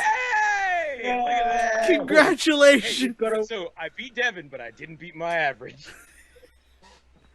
It was okay. Will's quizzes are graded on a curve. That's the beauty of them.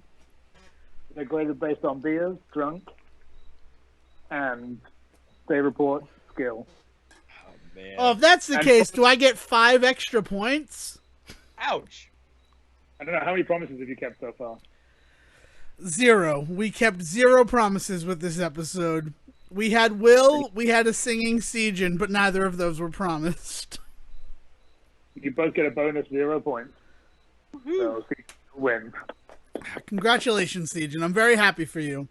You've earned it, brother. You've earned it. Thank you. How are you going to celebrate 1-game win streak? I'm going to go celebrate this very morose holiday by not really talking about its origins anymore. Yeah, that's so there's the proof of it, right? This is a Labor Day special on the S.H.I.E.L.D. Report. We've made it special in every way possible, except for actually celebrating the fact that today Day is Labor Day. And that's because Labor Day is a really depressing holiday.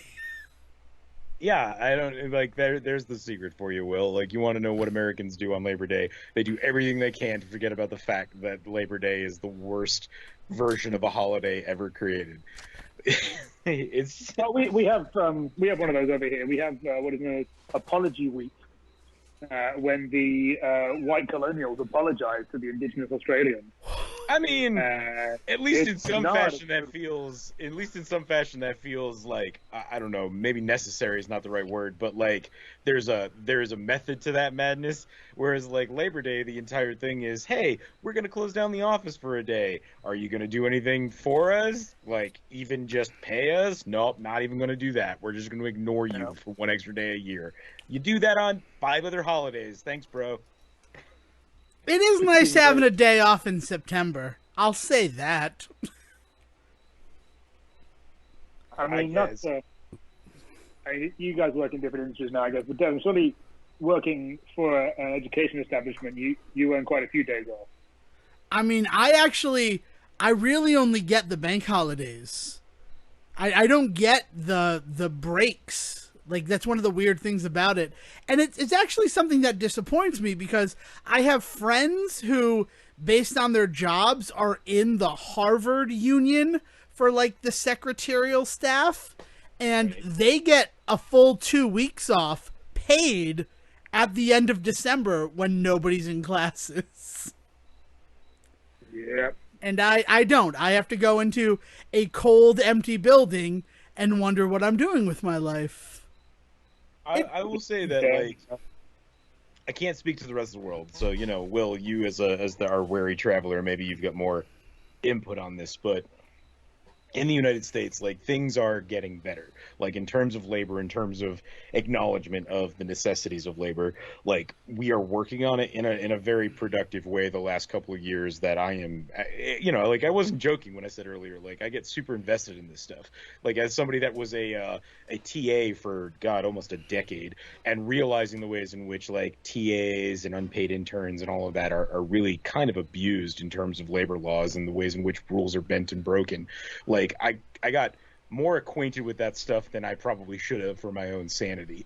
But we have spent the last 2 years recognizing as employees what our employers have really been hiding from us. You know, this pandemic has done very little good in the world, but one of the things that I will point to, and it is not worth the damage that it's done, but one of the good things that it has done is it's taught a lot of people that their priorities matter. Yeah, the work-life balance, I think, has become much more of a focal point for a lot of people. Yeah. As soon as work was taken away, a lot of people went, well, what do I do with my days when I now have days? And I think a lot of people then realize I focus too much on the being in that building or in that chair or wherever it may be. Yeah. When realistically I need to have my own stuff going on. I mean, I work in hospitality. I've been doing career for 15 years. There is probably a lot of industries that are way worse off, but with us, there is a very kind of, you know, you're expected like, oh, you're contracted for 38 hours a week, but actually you're going to do 45. Yeah. And it's the same salary. Nothing changes there. So, well, right, and that's the killer, right? Is your salary is pure salary, so you don't even get to say like, "Hey, I worked 45, so pay me that extra 7," right? Like, and that happens over here too. But like, luckily, I will say that things are interestingly like being worked on. I won't say that they're necessarily completely better, but they're being worked on. But this is an interesting conversation in light of some of the stuff that Dev and I have said very early on in this show about the ways in which people are treated and in these positions. Like the fact that we are now here, like looking back and seeing. I just remember, Dev, like when we first started the pandemic, you talking about like people kind of half-heartedly joking about like, no, I have to see my kids all this time. And then like we kind of all smartened up to the fact that that was actually a good thing, right? And we stopped making those jokes. I don't hear nearly as many people now like complaining about being home with their families and that kind of stuff. And like I said, like I always caught it as kind of like a half-hearted like joke about people being like, oh, now I have to see my wife all these hours of the day, la la la, right? But like you pointed out rightly that that's like kind of a mind of thinking, right? Like a very messed up way to look at your life. But like the idea now that people are actually very happy to be doing that is really interesting. I mean, so I do want to. I want to address one thing. Will, working in the hospitality industry, if I were to get a job as like a server in your restaurant, would I be contracted or would I be hourly? Hourly. We have there's kind of three options of pay scale here. You can either do the hourly kind of what is a classic 0 hours contract where you will work as much as we can give you in terms of your hours. It will be no more than 30 hours a week, because if you do more than that, you get paid double. But generally, you don't get casual staff on more than that. I think you can nudge it to 38 if you really push it, but it's a fine line. There is a part-time contract where you get paid a bit less as an hourly rate, but you will earn sick leave and annual leave. And then you can just be a full-time contract where you're salary paid. Okay, so all sorts of interesting wrinkles introduced to that. If I were to go hourly, the 0 hourly with like 30 as my thing, what would my hourly wage be working as a server in Australia right now? You would get $26 an hour. Before we go any further, Sejin, because it's probably easier for you, can you convert Australian dollars to American dollars right now?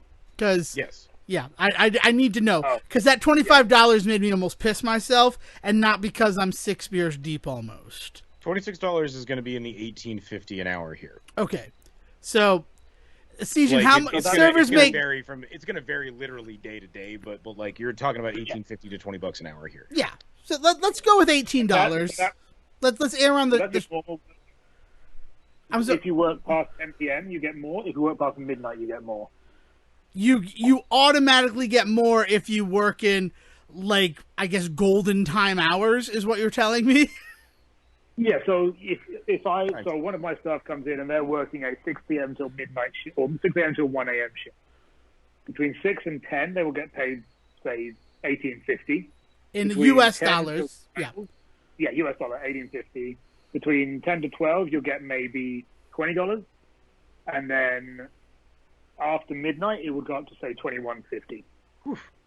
That is glorious, man. Here, there's kind of this understanding that, like, if you're going to work past 10 or work past midnight, we're going to pay you more all around, but it's never that much, and it's spread out throughout all of your hours. So, like, you hire somebody that says that, like, you're going to do the third shift from 5 p.m. to midnight. Like, you say that to them, and you're like, also, you're going to get a couple of extra bucks an hour than anybody else in the room. And, like, that's great, but really it doesn't do much. That idea that like, that is just understood that that's just going to be part of the deal is pretty fascinating, because that's not a guarantee over here. It's not. Yeah. Well, and also, sorry, we'll continue. Sorry. This is a law that was brought in not too many years ago. It's just called restaurant award levels, and they are based on age and also working time. So if your class is an apprentice, you get like $13 an hour, and that's it, because you're learning and you're here to further your education. But once you become a full-time casual worker, the benefits in Australia are actually very good. We have some of that sort of stuff over here when it comes to apprentice work. When you're talking about like what's the vocational trades, I guess would be the proper words to use here. Mm-hmm. So like if I'm going to be an electrician or a plumber, like vocational trades, you can be an apprentice.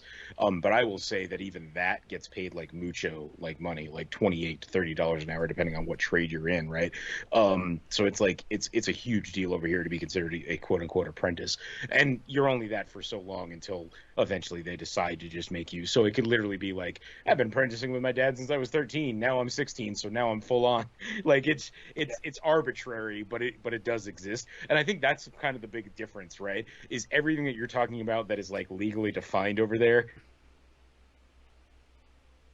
the way of it here, it is all just this up in the air, just like, well, this is the way we've done it for 200 years, so this is the way we're going to keep doing it. But don't you dare let the government step in and tell us otherwise. It's like, well, wait a minute.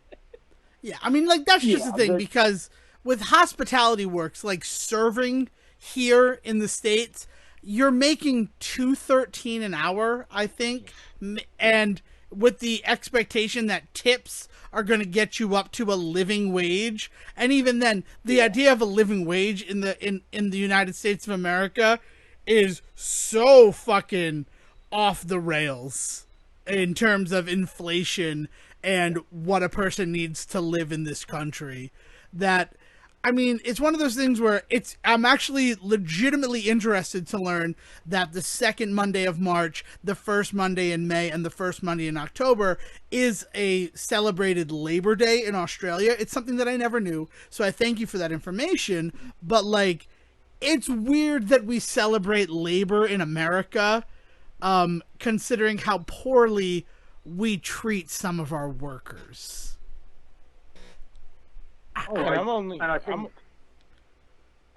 Sorry, but just to put a cap on that, I'm only half joking when I talk about the fact that the way in which we quote unquote celebrate labor is by giving everybody a day off that we don't pay them for. So, like, congratulations, you work this job. Here's a day where we don't pay you. You're forced to take it off. If you come in, we're gonna yell at you. It's like, whoa, wait a minute. Like, some people need that money every week. You know, like, I'm lucky enough where I work for a company that's just like, you get holiday pay, so you're gonna get paid for that 8 hours, whether you're not here, but you still get paid for it. Not everybody has that benefit. Their store is closed. Their building is closed. They don't get to go in and work, and so they just don't get paid for that day. And there are some people out there that are like, I hate Labor Day because I missed out on a day of pay. And, like, I get that feeling, but, like, you should get paid.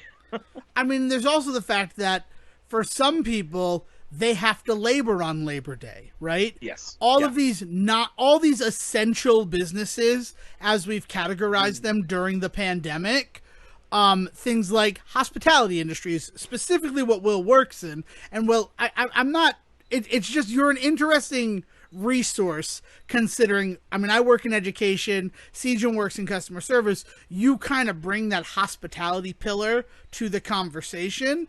But, like, when I was coming up, working at, like, Blockbuster Video and Hollywood Video, those were entertainment jobs. So we were open every day of the week. And I volunteered to work every holiday knowing that I would get that time and a half.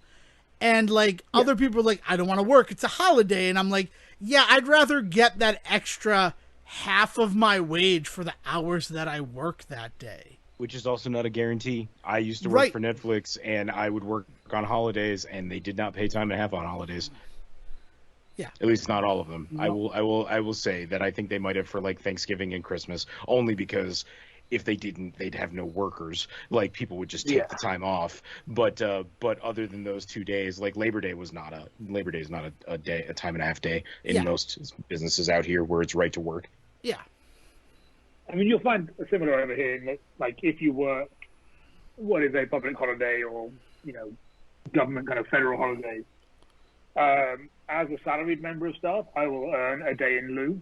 So I do technically get that extra day of holiday because I worked on, say, a Labor Day or Easter Sunday, whatever it may be, because the bar doesn't close. We only close Christmas Day.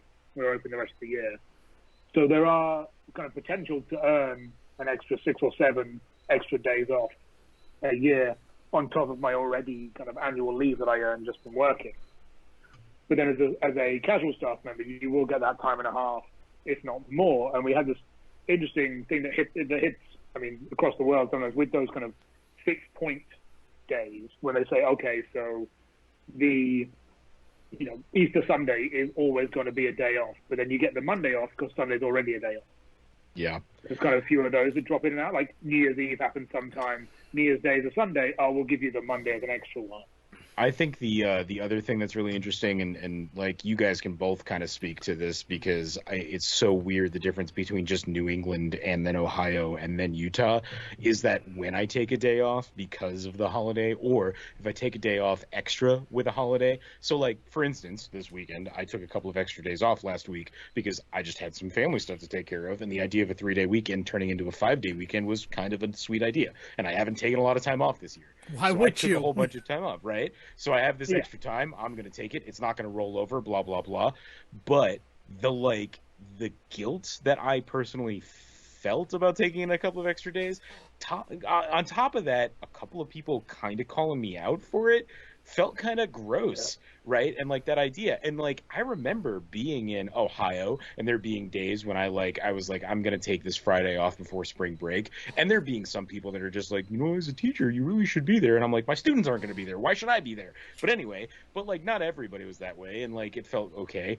Worse here than there. And then in New England, the place that fucking they love unions, like the birth of the unions, right? And like the Teamsters and everything. You ever said to anybody, "I'm taking a day off"? They're like, "Why wouldn't you?" Like there's that attitude, of course right? you should be. Right. And so like that attitude as you kind of move to the west in the United States, of like the further west you go, the more guilt you feel for taking a day off out of your day is a real thing I've experienced in my life. Oh, For no I know reason. fully where you're from. I get it too. Like even with mine, because having worked in the kind of service restaurant industry, Friday, Saturday are your key days. You're going to be busy. It's a big day. It's, your money making day. Whenever I take one of those off, I can't relax properly. Yeah. Because I'm like, I should be there, because they're going to be absolutely fine without me there. They're fully trained. They're good staff. They know what they're doing. But also I should be there because it's a Friday and they're busiest. And it's like, if you send all your friends into battle and you're like, I'm not going to come, but you guys go and deal with that. That'd be great. Thanks. You're not going to sit at home and relax and have a nice time. You're there kind of feeling awkward about the fact you're not at work. Well, and the killer for me is like I right now work in the tech industry, but what I do is I work in the tech construction industry, and our big thing is like we aren't open on a day when construction workers wouldn't be there, right? It makes sense. Like, why would we be? And so I'll take a day off knowing full well that for most construction workers, like say the Friday before Labor Day, nobody's there, nobody's in the office. But like I still feel that. I still feel like I should be there, and people still kind of give me like the side eye about me taking that day off, despite the fact that even if I was there, I wouldn't actually be doing any real work. So like in a weird way, like you're talking about the idea of like you feel guilt because you know what your coworkers are going through. I just feel guilt because of just the way things are in this country, right? Like, and I don't know, maybe it is the same thing, but like it feels like if I knew my coworkers were getting slammed, that would feel even a million times worse. But I even on the day when I know they're not getting a single call, like we technically work on Christmas Eve at my company. No reason why. There's no reason. Like we take Christmas off and everything between Christmas and New Year's because no construction workers doing work during that time, and nobody's doing work on Christmas Eve either. But we still work that day. And I still feel weird asking for it off. I mean, there's this definite thing in America, and Will, maybe it exists in the countries that you've worked, where like if you're not working, you're made to feel guilty for not doing that. Mm-hmm. Like it's instilled in us from such a young age that like you should be at work all the time. And it's one of the big things that I hope on the other end of this pandemic, we at least learn, I mean, if there is another end of the pandemic, that like one of those things is I have the sniffles or like I have a sore throat, but I'm still going to go into work because I can't let work down. And like, that's a big problem in the early days of this pandemic, is people who were sick being like, but I should still go to work, and then being spreaders to not just their coworkers, but to every customer and guest that they helped that day. Or every fast food place they stopped at for lunch, or every coffee place they stopped at in the morning, right? Like that's the worst part, is going to work is not just going to your office, right? There's a bunch of other stuff that happens.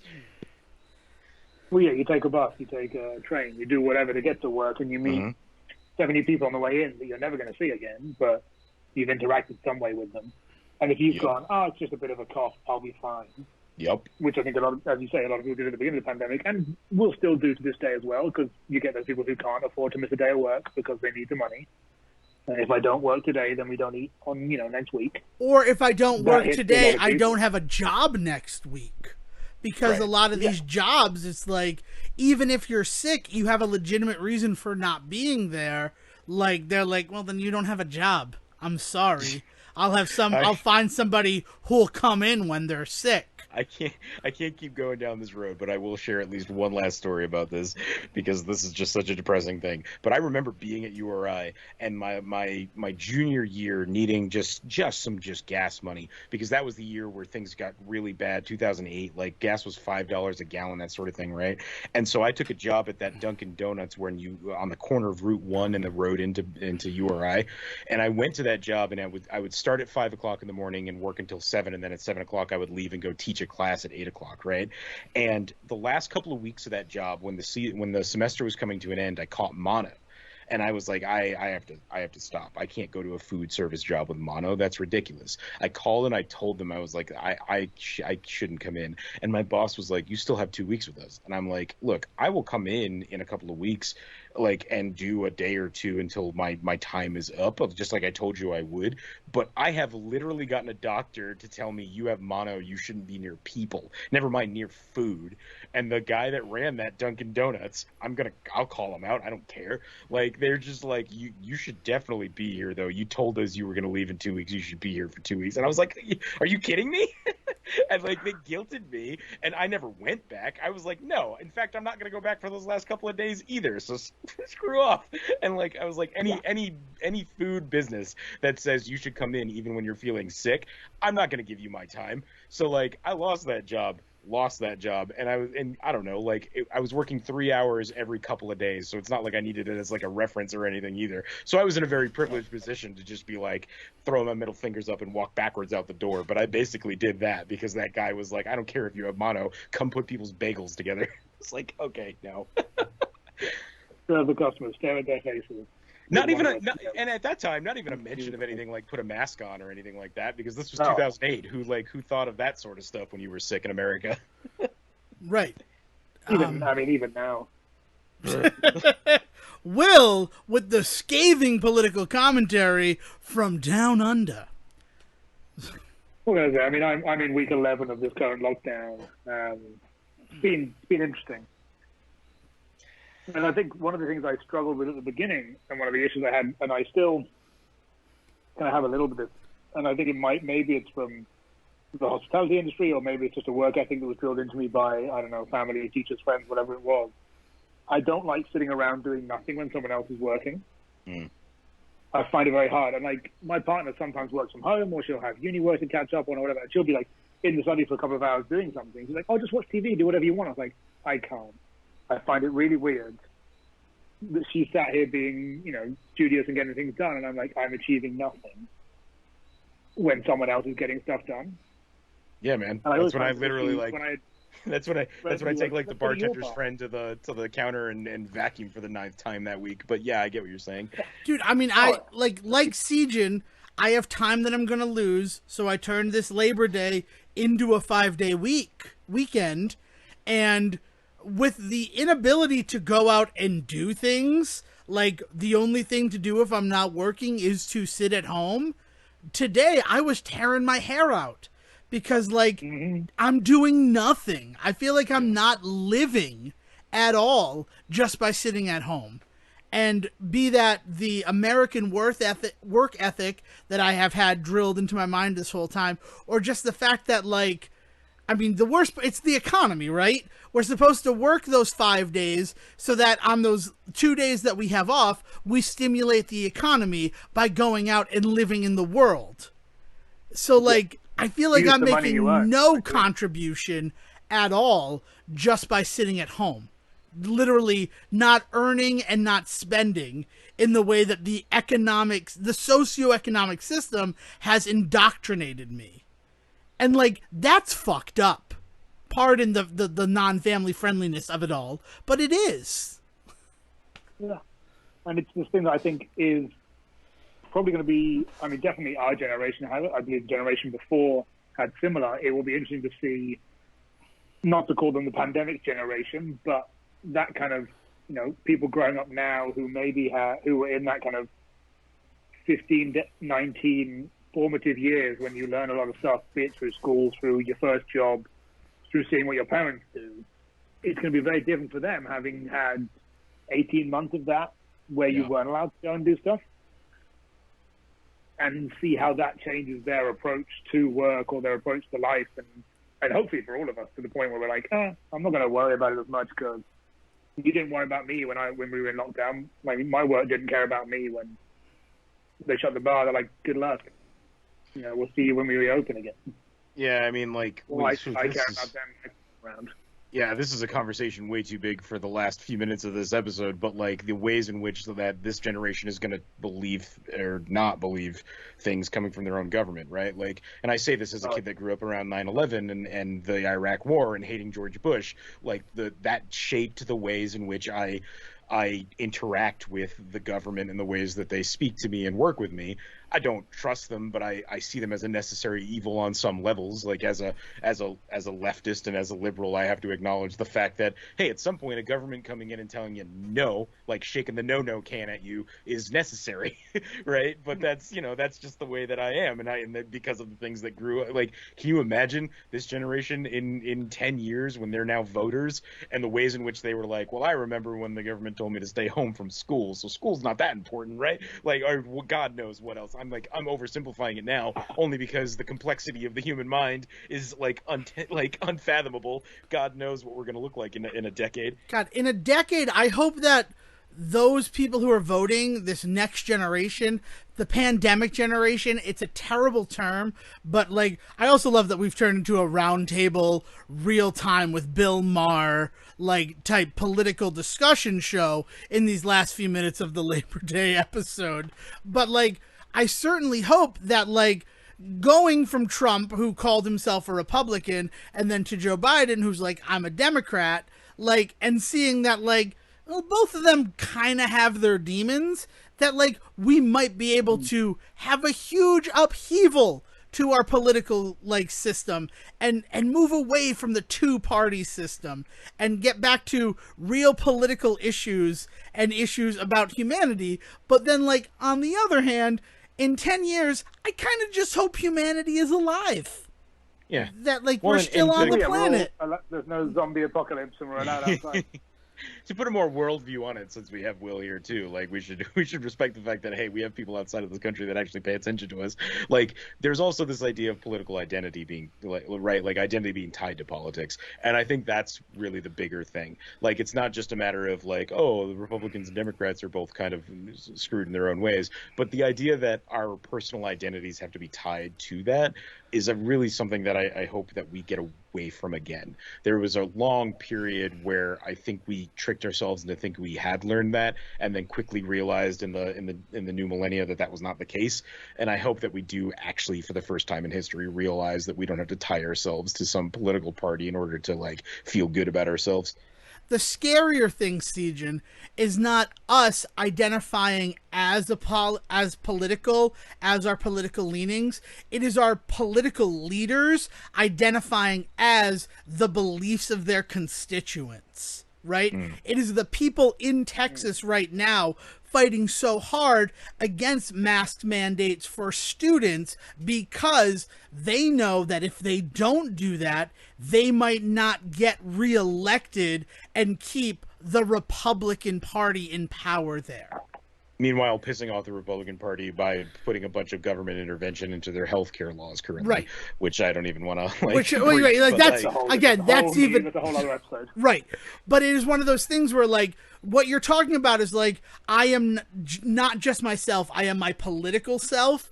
What is scarier is that the political leaders have identified the traits that they need to harp on and shine their light upon in order to ensure votes from those people who identify as a certain type, like Republican or Democrat. So, like, it's not so much I'm a Republican, so I believe in conservative government and all of that, where Democrats are more liberal. It is more, I need to get the votes of my Republican constituency, so of course I am pro-life. Of course I'm going to fight for all these things that I might not believe in, but it ensures that I stay in political power. Yep.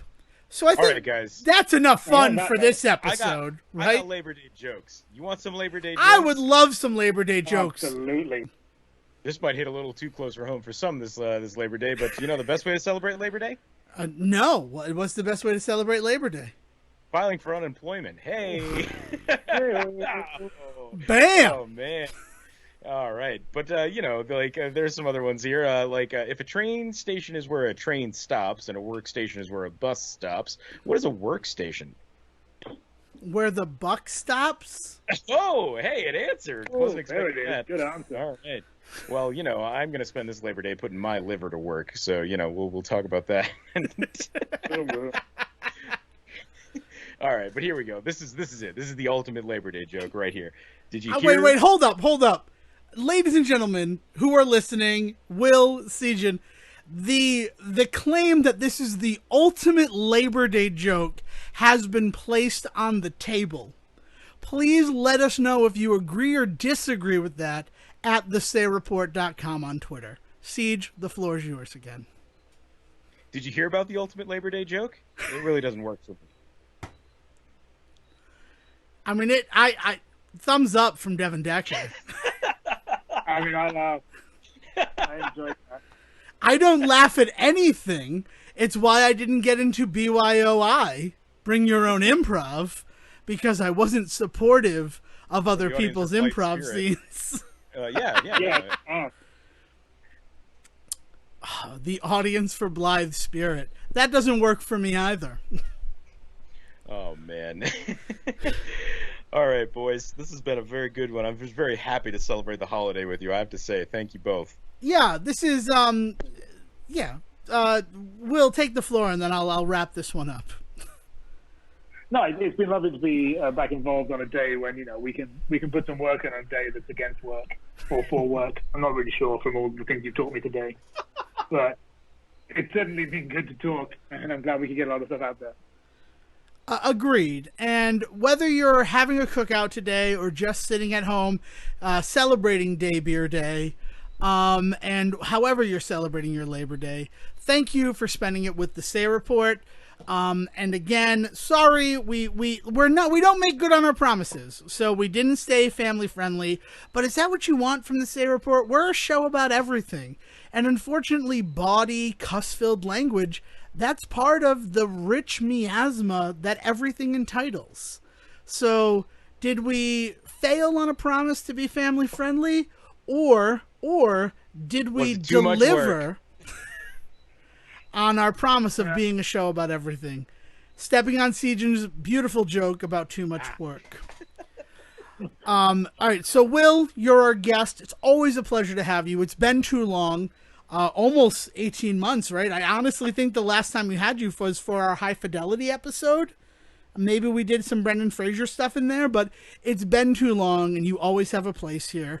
Is there anything else that you would like to add before we send this one off to you to say goodbye?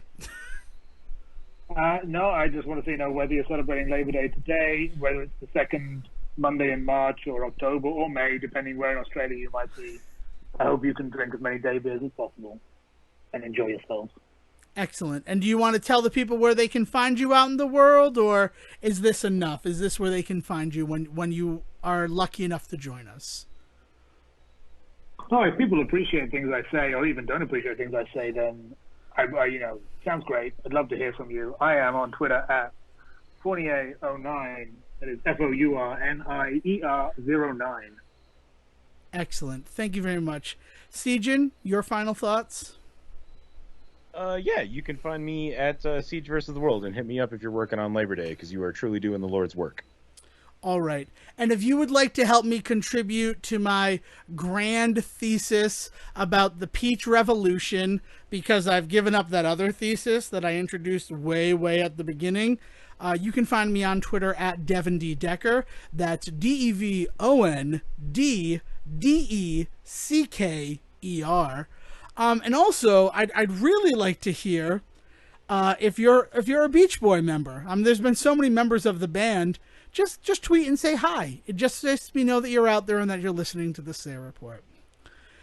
Anyway, ladies and gentlemen, please enjoy your holiday. Will, thank you again for being here. Sejan, thank you for those Labor Day jokes.